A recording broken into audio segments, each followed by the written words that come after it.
Hello everyone, I hope you all are good. देखिए friends, कल के सेशन के अंदर हमने सीटेट के रिगार्डिंग जाना था कि किस तरीके से आप फर्स्ट अटैम्प्ट में अपना सीटेट का एग्जाम निकाल सकते हैं, कौन कौन सी बेसिकली आपको बुक्स पढ़नी पड़ेंगी, क्या क्या आपको पढ़ना पड़ेगा, कौन कौन सी मिस्टेक से आपको बचना है। तो ये सारी चीज़ें हमने कल के सेशन में सारी चीज़ें डिस्कस करी थी। तो जिसने भी वो वीडियो नहीं देखा है आप जाके उस वीडियो को देख सकते हैं, लिंक हमने उसका डिस्क्रिप्शन में दे दिया है, वहाँ से आप इजीली उस वीडियो को वॉच कर सकते हैं। तो अब देखिए, आज से ना हम लोग अपने सेशन स्टार्ट कर रहे हैं रिगार्डिंग ऑल सब्जेक्ट सीटेट के। तो आज हम ईवीएस का सेशन स्टार्ट करते हैं। अब देखिए, जो भी आपके ईवीएस में एनसीईआरटी का जो भी सिलेबस होगा उस हम चीज़ को सब कवर करेंगे। सबसे पहले आज हम पीवाईक्यूज देखेंगे ताकि आपको पता चले कि किस तरह के क्वेश्चंस आपके सीटेट में आते हैं। अब देखिए गाइस, एक और चीज़, जो भी आप ये सीटेट का ये पीवाईक्यू वाला सेशन देखेंगे तो प्लीज़ आप ये सोच के ना देखें कि सिर्फ आपको देखना ही है, बल्कि ये सोच के देखें कि जो भी आप देख रहे हैं, जो भी क्वेश्चंस मैं आपको बता रही हूँ वो आपको अपने माइंड में ग्रैब भी करने हैं, क्योंकि यहीं से क्वेश्चंस आ जाते हैं। ठीक है, और रिपीटेशन ऑफ क्वेश्चंस बहुत ज़्यादा होता है, इसलिए ही बोला जाता है कि भैया जब भी आपका सीटेट का पेपर हो उसमें आप प्रीवियस ईयर क्वेश्चंस पेपर ज़रूर करके जाएं, क्योंकि वहीं से आपके आधे ज़्यादा क्वेश्चंस आ जाते हैं और यहीं से आपको पैडागॉजी की भी प्रैक्टिस होती है, राइट। तो चलिए आज का सेशन हम लोग स्टार्ट करते हैं। ये आपका ईवीएस का फर्स्ट सेशन रहेगा, ये सारा आपका पीवाईक्यू है। यहाँ से हम एक एक क्वेश्चंस को सॉल्व करेंगे, आपको हम इनके आंसर्स बताएंगे और यहाँ से आप इनको अच्छे से अपनी प्रैक्टिस भी कर सकते हैं। So let's start our session. देखिए, सबसे पहला क्वेश्चन है, ये बोल रहा है कि भाई विच one of the following is not a union territory of India. निम्नलिखित में से कौन सा एक भारत का संघ शासित प्रदेश नहीं है। तो आपको नॉलेज होनी चाहिए कि कौन कौन से संघ शासित प्रदेश हैं, कौन कौन सी यूनियन टेरिटरी हैं। जब आपको पता होगा तभी तो आप बता सकते हो।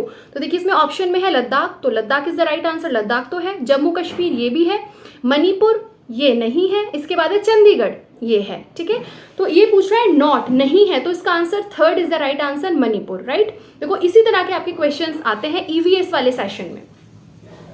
जो आपका ईवीएस वाला सेक्शन रहेगा उसके अंदर आपके इस तरह के क्वेश्चंस आएंगे। उसके बाद हम आगे नेक्स्ट क्वेश्चन की तरफ बढ़ते हैं और ये बोल रहा है कि which among the following produce crude oil petroleum. निम्नलिखित में से कौन से कच्चे तेल यानी पेट्रोलियम के उत्पादक हैं, है ना। तो आपको चार ऑप्शंस दिए हुए हैं, तो इसका बताना है आपको। देखिए, Bombay high and west Bengal, Assam and Orissa, Gujarat and Tamil Nadu, Bihar and Bombay high. तो इसका जो आंसर रहेगा आपका Bombay high and west Bengal is the right answer. देखिए, ये जो क्वेश्चंस है आपके फैक्चुअल्स वाले जो बिल्कुल सीधे उठाए गए हैं एनसीईआरटी वाली बुक्स से, राइट। अब देखिए, काफ़ी सारे स्टूडेंट्स ऐसे हैं, जैसे कल मैंने सेशन लिया था तो कुछ स्टूडेंट्स बोल रहे थे कि अगर आप डायरेक्टली इन बुक से कर लो तो भी हो जाएगा। भाई देखो, ऐसे तो बहुत सारे सोर्सेज हैं मार्केट में, आप किसी भी बुक से कर लो हो जाएगा, कोई दिक्कत नहीं है। बहुत सारी गाइड्स भी हैं, सब कुछ है। बट एक मैं आपको सिर्फ एकदम से नॉर्मल वाली चीज़ बता रही हूँ कि भाई अगर एनसीईआरटी आपने कवर कर ली और पीवाईक्यू कर लिया तो आपका काम हो जाएगा। आप 101% अपना सीटेट क्वालिफाई कर लेंगे अपने फर्स्ट अटैम्प्ट में, ठीक है। वरना अगर आप जो लोग एनसीईआरटी नहीं पढ़ना चाहते हैं, ऐसी फिर इसके अलावा बहुत सारी गाइड्स हैं मार्केट के अंदर, आप उन गाइड्स को भी ले सकते हो, उनके थ्रू भी आप लोग अपनी तैयारी कर सकते हो, वो आपके ऊपर डिपेंड करता है, ठीक है। अदरवाइज अगर आप एनसीईआरटी का अगर आप पूरा सीटेट का सिलेबस देखोगे ना जाके, या फिर उसकी पूरी वेबसाइट पे देखोगे, वहाँ पे सीधा सीधा मेंशन है कि भैया एनसीईआरटी वाला सिलेबस कवर कर लो। चलिए आगे बढ़ते हैं। ये क्वेश्चन कह रहा है the constitution of our country was prepared under the leadership of, है ना। हमारे देश का जो संविधान था वो निम्नलिखित में से किसके नेतृत्व में बनाया गया था। तो आपने अच्छे से पढ़ा भी होगा, is the father of constitution, तो आपने पढ़ा होगा भीमराव अंबेडकर, है ना। और इनकी पूरी एक 7 मेंबर कमेटी थी, है ना, इसी के अंडर में इनका कॉन्स्टिट्यूशन उन्होंने पूरा बनाया था। तो ये सारी चीज़ें इसी तरह के क्वेश्चन आते हैं बहुत नॉर्मल से। उसके बाद नेक्स्ट क्वेश्चन है consider the following functions for the plants, ठीक है, यानी कि पौधों के लिए किए जाने वाले नीचे दिए गए कार्यों पर विचार कीजिए। देखिए, तो जो पौधे हैं, ठीक है, to give support to the plant, ये भी ठीक बात है, to provide humus, to store food, to absorb water and minerals. तो इसका जो आंसर है वो बेसिकली आपका fourth is the right answer, ACD, है ना, यानी कि to give support to the plant, to store food and to absorb water and minerals. So right answer इसका क्या रहेगा, fourth is the right answer. इसके बाद आगे बढ़ते हैं और ये कह रहा है कि भाई जो आपका पोचमपल्ली है भारत के दक्षिणी राज्य का एक कस्बा है जो सुंदरता से डिजाइन की गई चमकदार रंगों की पोचमपल्ली साड़ियों और विशेष प्रकार की बुनाई जिसे भी पोचमपल्ली कहते हैं के लिए प्रसिद्ध है। ये कस्बा अब किस राज्य का भाग है बताइए। अब ये जो कस्बा है ये बेसिकली आपका तेलंगाना का भाग है, राइट, यानी कि third is the right answer. चलिए आगे बढ़ेंगे। नेक्स्ट क्वेश्चन है, देखिए कितने सिंपल से क्वेश्चंस आते हैं और एकदम सीधे जब आप एनसीईआरटी अपनी रीड करोगे ना, सीधा वहां पे दिया हुआ है, आप इजीली वहां से कर सकते हो। बस ये कि पढ़ना तो पड़ेगा, है ना, पढ़ने के लिए कोई अदर एक शॉर्टकट नहीं होता है, पढ़ना तो पड़ता है। उसके बाद नेक्स्ट क्वेश्चन है 66 क्वेश्चन, ये कह रहे हैं select from the following a group of eatables each member of which is rich in iron. बताइए इनमें से कौन सा जो एकदम आपका लौह तत्व से भरा हुआ होता है ना, आयरन से, है ना, लौह तत्व जिसको हम बोलते हैं, तो इनमें सबसे ज्यादा मात्रा किसमें होगी। आपने घर में भी सुना होगा जब किसी को आयरन की कमी हो जाती है तो बोलते हैं कि भैया गुड़ खाओ, है ना, पालक खाओ, इस तरह से बोलते नहीं बोलते हैं, आंवला खाओ। तो यानी कि इसका जो आंसर रहेगा, ये इसका आंसर आपका second option is the right answer, आंवला, पालक और गुड़, है ना। चलिए नेक्स्ट क्वेश्चन की तरफ बढ़ते हैं। ये क्वेश्चन कह रहा है कि select from the following a group of birds each member of which is able to see distinctly the object 4 times as far as we can see. मतलब जितना हम देखते हैं उसके 4 गुना तेजी से और ज्यादा वो देख लेता है, यानी इतनी और दूर से वो, है ना। तो बताओ कौन देख सकता है। आपने पढ़ा होगा ना, कहते हैं ना कि बिल्कुल ईगल वाली आंखें हैं इसकी, तो है ना, एकदम बाज हो रहा है ये तो वही चीजें, जो बाज है, जो चील है, जो गिद्ध हैं, जो ये वाले होते हैं ना आपके ईगल्स, काइट्स एंड वल्चर्स, ये इनकी जो आंखें होती है ना, इनकी इतनी तेज होती है। आपने देखा है ना कितनी ऊपर से वो चूहे को नीचे से पकड़ लेती है आके, इतना सा चूहा, और वो इतनी ऊपर उड़ रही होती है ईगल, और वहीं से उसको पता चल जाता है कि उसको इस टारगेट पे हिट करना है ना। तो वही चीज है। की तरफ बढ़ते हैं और ये कह रहा है कि in which of the following states most villagers construct their wooden houses 3 to 3.5 metre above the ground on strong bamboo pillars with sloping roofs. बताइए तो ये बेसिकली जो असम है ना, असम यानी कि third option is the right answer. वहां पे इस तरह के हाउसेस को बनाया जाता है जो कि ग्राउंड से 3 से 3.5 मीटर ऊपर होता है, क्योंकि वहां पे बाढ़ वगैरह ज्यादा रहती है, बारिश वगैरह, तो इस वजह से उनको थोड़ा सा ऊंचा बनाया जाता है। ठीक है, इसके बाद नेक्स्ट क्वेश्चन है with respect to the location of Delhi on the map of India the directions of the location of Gandhinagar जो कि कैपिटल है गुजरात की। उसके बाद बोल रहे हैं पटना जो कि कैपिटल है बिहार की। देखो अगर आपको इंडिया का मैप अच्छे से पता होगा ना तो आप इजीली बता सकते हो कि कौन सी चीज किस डायरेक्शन में है। तो बताइए, तो जो गांधीनगर है बेसिकली ये आपका किधर आता है, साउथ वेस्ट की साइड आता है ना, वेस्ट साइड में आ जाता है। और अगर हम बिहार की बात करते हैं पटना, तो ये बेसिकली आपका साउथ ईस्ट में आ जाता है। तो यानी कि second option is the right answer. ठीक है, इसके बाद आगे बढ़ते हैं 70 क्वेश्चन और ये कह रहा है कि which one of the following did experiments with pea plants and found that pea plants has some traits which come in pairs. बताइए निम्नलिखित में से किसने मटर के पौधों के साथ प्रयोग किया और यह पाया कि मटर के पौधों में कुछ ऐसे लक्षण होते हैं जो जोड़ियों में पाए जाते हैं, जैसे कि चिकने या खुरदरे, लंबे या बौने, पीले या हरे आदि। तो ये बेसिकली ये जो करा था ये आपका ग्रोगर जॉन मेंडल ने इसको किया था, यानी कि second option is the right answer. समझ लीजिए इन क्वेश्चंस को अच्छे से एकदम घोट के पी जाइएगा, है ना, यही क्वेश्चंस आते हैं। और क्योंकि आप एक फिक्स सिलेबस है तो और वो क्या देंगे यार, इससे ज्यादा यही सब देता है घुमा फिरा के। चलिए आगे बढ़ते हैं और नेक्स्ट क्वेश्चन कह रहा है which one of the following is one of the 6 themes suggested in the EVS syllabus as per the NCF 2005। निम्नलिखित में से कौन सा एनसीएफ 2005 के अनुसार ईवीएस पाठ्यक्रम में सुझाए गए 6 विषयों में से एक है ना। तो इसका आंसर रहेगा आपका things we make and do, चीजें जो हम बनाते हैं और जो करते हैं, है ना। तो third is the right answer. Next question की तरफ बढ़ते हैं और ये बोल रहे हैं कि भाई what should be avoided in anecdotal records, यानी कि उपाख्यान अभिलेखों में क्या दर्ज नहीं करना चाहिए। पहले मैं आपको बता दूं कि ये एनेक्डोटल रिकॉर्ड्स क्या होते हैं। देखो ये बहुत ज्यादा आपके एक शॉर्ट टाइप के रिकॉर्ड्स होते हैं, बहुत ज्यादा सिग्निफिकेंट टाइप के रिकॉर्ड्स होते हैं। इसके अंदर क्या होता है, बेसिकली बच्चों के साथ लिए जाते हैं, ठीक है, क्लास में।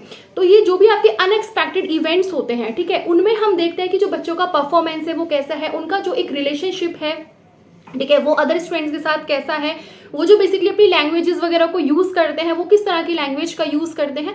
तो इस तरह की चीजों को, ठीक है, उनकी जो स्ट्रेंथ है वो क्या है, उनकी जो वीकनेस है वो क्या है। तो जब हम इस तरह की चीजों को मेजर करते हैं, इस तरह की चीजों को जब हम जानते हैं, तो वो बेसिकली हमारा एक एनेक्डोटल रिकॉर्ड्स के अंदर सारी चीजें आ जाती हैं। अब ये कह रहा है कि इसके अंदर हमें किस चीज को अवॉइड करना चाहिए, है ना। तो देखो सबसे पहली चीज है आइडेंटिफाई मेनली प्रॉब्लमैटिक सिचुएशंस, जो भी आपकी मुख्य रूप से जो आपकी समस्याग्रस्त स्थितियां होती हैं पहचान करना, ये एक तो ये हो जाएगा। उसके बाद है मेकिंग स्टेटमेंट्स ऑफ जजमेंट्स, ठीक है। इस तरह की चीजों को बेसिकली हमें उन रिकॉर्ड्स के अंदर अवॉइड करना चाहिए। अब क्या क्या चीजें हमें करनी चाहिए, क्योंकि देखो सब यानी कि जो सी ऑप्शन है आइडेंटिफाई स्ट्रेंथ्स एंड वीकनेस, ठीक है, यहाँ से हमें बच्चों की थोड़ी सी आइडेंटिफाई हम कर पाते हैं, उनकी वीकनेस को, उनकी जो स्ट्रेंथ है उसको। इसके अलावा जो चाइल्ड का एरिया है कि भाई चाइल्ड जो है वो किस किस चीज़ में ज़्यादा इंटरेस्ट रखता है, उनके जो सोशल रिलेशनशिप हैं वो किस तरह के हैं। तो यानी कि अब ये बोल रहा है शुड बी अवॉइडेड, तो इस हिसाब से इसका आंसर रहेगा आपका फर्स्ट, यानी कि A and B, right. But अगर हम कहते हैं किस चीज़ को हम रिकॉर्ड करेंगे तो C एंड D, ठीक है, वो फिर उस केस में वो वाला ऑप्शन आपका सही हो जाएगा। सो इस तरह के क्वेश्चंस आपके रहते हैं। चलिए आगे बढ़ते हैं, और ये कह रहा है कि how will you plan for an integrated EVS classroom, है ना, यानी कि आप एक एकीकृत EVS कक्षा के लिए कैसे योजना बनाएंगे, बताइए। एक पार्ट में 2 या अधिक विषय क्षेत्रों को मिला देंगे, या फिर अलग अलग योजनाओं में सभी विषयों को अलग कर देंगे, या फिर विज्ञान और सामाजिक विज्ञान के लिए अलग अलग अध्यापकों का प्रबंध करेंगे, या फिर पर्यावरण विज्ञान के लिए अलग अलग अध्यापक का प्रबंध करेंगे, बताइए क्या होना चाहिए। सीधी सी बात है भाई, सबसे जो एक अच्छा सा अगर आप ऑप्शन देखेंगे तो आप यही तो करेंगे कि आप कंबाइन कर देंगे 2 या फिर 2 से ज्यादा सब्जेक्ट्स को एक ही लेसन के अंदर, है ना, यानी कि जब आप इंटरकनेक्ट करते हैं ना चीजों को, तो वहां से बच्चे को और अच्छे से समझ में आता है। तो वही हम चीज यहाँ पे कर देंगे, क्योंकि हमें उस चीज को इंटीग्रेटेड करना है, हमें उसको एकीकृत बनाना है। तो उस केस में हम क्या करेंगे, 2 या 2 से ज्यादा सब्जेक्ट्स को एक ही लेसन के अंदर कंबाइन कर देंगे, तब हम उनको पढ़ा सकते हैं। तो A यानी कि first option is the right answer. उसके बाद आगे बढ़ते हैं, और ये कह रहा है कि भाई पुनीत ने गेव हिज टेस्ट, ठीक है, class 5 learners as an outline of human body and asked them to draw the digestive system before teaching chapter on food. तो पुनीत वांटेड टू, यानी कि पुनीत ने अपनी कक्षा 5 के शिक्षार्थियों को मानव शरीर की एक रूपरेखा दी और उन्हें भोजन विषय पढ़ाने से पहले पाचन तंत्र को समझाने को, ठीक है, उनको बनाने को कहा। तो ये पुनीत क्या चाहता है, यानी कि उनको ना, सबसे पहले बता दूं, उसने क्या, जो पुनीत है उन्होंने कक्षा 5 के स्टूडेंट्स को बेसिकली पढ़ा रहे हैं। तो उन्होंने सोचा कि मैं सबसे पहले उनको जो है पाचन तंत्र बनाने के लिए कहता हूँ कि सबसे पहले आप उसका पूरा एक क्या बनाइए, उसका एक पूरी पिक्चर बनाइए, उसका एक पूरा डायग्राम बनाइए, तब मैं उसको समझाऊंगा। तो सीधी सी बात है, ऐसा करके वो क्या कर सकते हैं, ऐसा करके वो ये बोलेंगे कि भाई पाचन से संबंधित शिक्षार्थियों के विचारों को प्राप्त करना, ठीक है, या फिर परीक्षण करने की शिक्षार्थी नामांकित आरोप बना सकता है, या फिर पाचन की प्रक्रिया पर शिक्षार्थियों का मूल्यांकन करना। बताइए क्या रहेगा इसका सही आंसर। तो सीधी सी बात है, second option is the right answer, यानी कि पाचन से संबंधित शिक्षार्थियों के विचारों को प्राप्त करना। अब वो ऐसा करके क्या करेंगे भाई, अब वो ये देखना चाहेंगे कि यहाँ पे जो बच्चों के विचार हैं वो किस तरीके के हैं डाइजेस्टिव सिस्टम को लेके, है ना।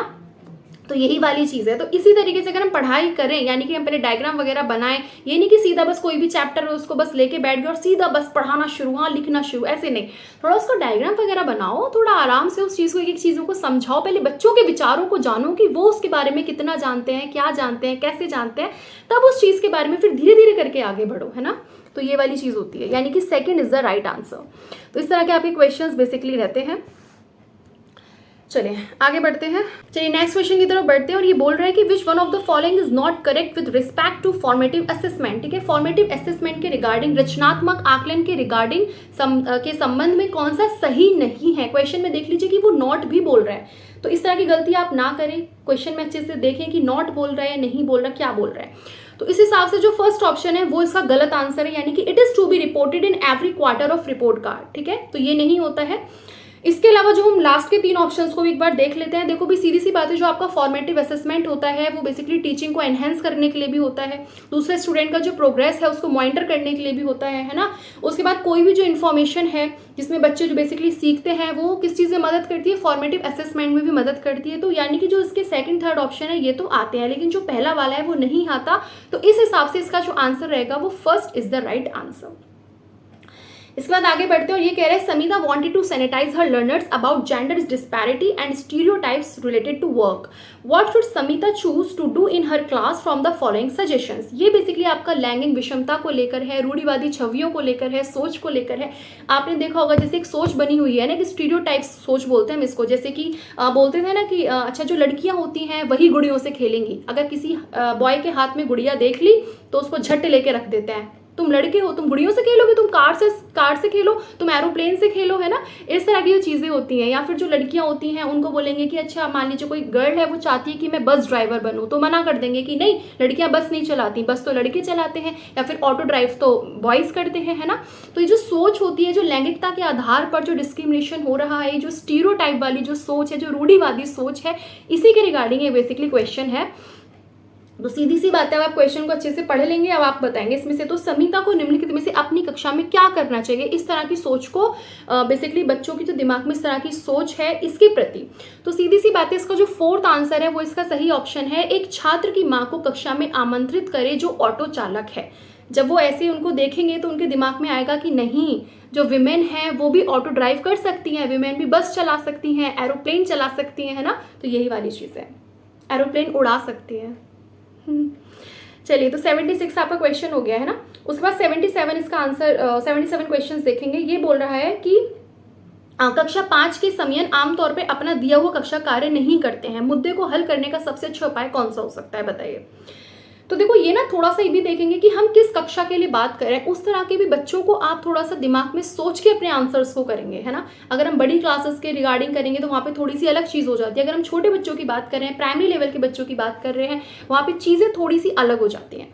तो सीधी सी बात है, अगर कोई बच्चा अपना काम नहीं कर रहा है, अपना क्लास वर्क नहीं कर रहा है, तो उससे हम बातें करेंगे, टॉक टू हिम। अब ये नहीं कि घर की बातें करेंगे, उससे देखो भैया क्या दिक्कत है, उसके बाद उसकी जो डिफिकल्टी है उसको जानो, उससे बात करो, उससे पूछो कि तुम्हें क्या दिक्कत है, तुम अपना वर्क क्यों नहीं करते हो, है ना। And adjust class work accordingly, और उसी हिसाब से क्लास वर्क को एडजस्ट करेंगे ताकि जो बच्चे हैं उनको दिक्कत ना आए, वो अपना अच्छे से वर्क कर सके। तो इसका जो आंसर रहेगा वो first is the right answer, right. देखिए, आपका आज का सेशन था, तो आज के सेशन की यहीं पे समाप्ति करते हैं, और जो बाकी के रिमेनिंग क्वेश्चंस हैं वो हम आपको कल कर पाएंगे। तो आज आपका पार्ट 1 रहा ईवीएस का, कल हम पार्ट 2 लेके आएंगे। अब जो क्वेश्चंस मैंने आपको कराए हैं इनको आप अच्छे से बिल्कुल घोट के पी जाइए, क्योंकि इसी तरह के क्वेश्चंस आपके एग्जाम्स में आ जाते हैं, यहीं से क्वेश्चंस उठ के आपके एग्जाम्स में आ जाते हैं, और आप करके जाते हैं नहीं PYQ, देन फिर जय राम जी की। हाँ, तो ये वाली आपको दिक्कत नहीं करनी है, इसलिए आप सारे क्वेश्चंस को एक बार पढ़ लीजिए। बाकी उसके बाद हम धीरे धीरे करके सारी चीज़ों के सेशंस लेके आएंगे, हर एक सब्जेक्ट के सेशंस लेके आएंगे, ताकि आपकी प्रैक्टिस अच्छे से हो जाए, है ना, और आप फर्स्ट अटैम्प्ट में अपना सीटेट क्लियर कर लें। देखो, सीटेट को क्लियर करना is not a very big deal.